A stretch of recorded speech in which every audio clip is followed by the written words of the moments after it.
Dean of the Valley School of Business here at Roger Williams, so I'd like to welcome you to our campus, although I don't give the official welcome, that belongs to my boss. But I hope you enjoy, if you haven't seen our facility, I hope you're enjoying this. I was telling Kirsten that if I went to school at a place with a view like this, I'd still be in school. I looked out over the plains, the dusty plains of West Texas. It's nothing like this, so this is I hope you've been, had a chance to enjoy the view, enjoy our facilities. But we're here because our new president, Donald Farish, and his wife, Maya, have invited us here, and they wanted to meet the members of the chamber. They wanted to introduce themselves to our community, and I think this is a great opportunity to do so. So without further ado, I'd like to introduce Dr. Donald Farish and his wife, Maya Farish.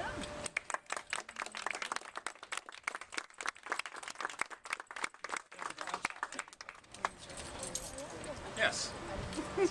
No, this was not on the program. We're not going to take very much of your time because you're really here to socialize and talk to each other, and there are people that haven't seen each other for a while, and this is all a good thing.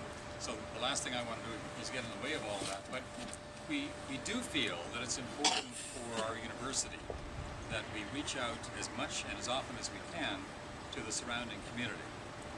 Long gone is the notion that universities are basically monasteries on top of a hill someplace and there's no mingling with the townspeople. To the contrary, we are very much part of the fabric of society, and we want to be sure that we are well integrated into that society. Our students, we're not here yet, but are coming, are a mixed blessing.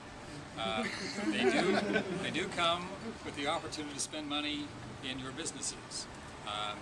They also come with a lifestyle that is completely different from the rest of the world. So some of you might remember that lifestyle. I can't keep it up any longer. I'm going to bed when they're getting up. It's that kind of situation. So we are in this circumstance where our task is to transform these wonderful young people and realize their talents and make sure that they become highly productive members of society. So I'm making the point that it goes beyond simply educating them, giving them a degree. We want them to become useful and productive members of the society to which they are soon to become a part. And we do that by trying to create opportunities for them to do a certain amount of their learning in the community itself. And in terms of internships or volunteerism, inculcating in them the notion that giving back to society is an obligation of any well-educated person. And if we can do that successfully, we will make it for a better society.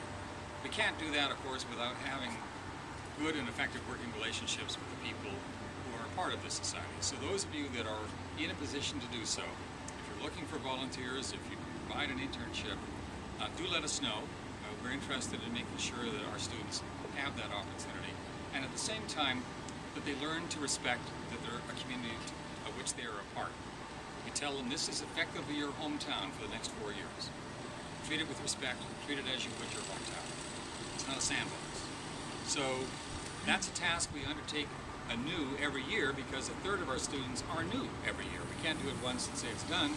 It's a constant education of this particular group of people. So it was a lot of work to make sure that tonight was a good weather night. But fortunately, I have complete jurisdiction over this 140 acres, and I can make it rain. I can make it. It's one of the few powers that a president has, and I want to use it for good. And so tonight we wanted to make sure we had a great evening, so we could get outside and enjoy the weather and the view and each other's company.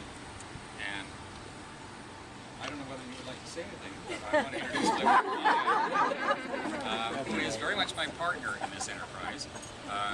We recognized, I've been a president for 13 years elsewhere, so I've trained elsewhere, so now I should be able to do it properly this time. And part of the task, and what keeps me on task, is my wife, who knows what I should be doing, and when I don't do it, she reminds me. So we recognized that if we didn't work together on this, we would never see each other. So she's given up her profession as a, well, she's done everything, but mostly working in the public sector, the not-for-profit sector, executive director of the Chamber of Commerce in Nantucket, for example. Sorry, I'll stop talking now and introduce my wife Maya, who is, as I say, my partner, and people regularly tell me,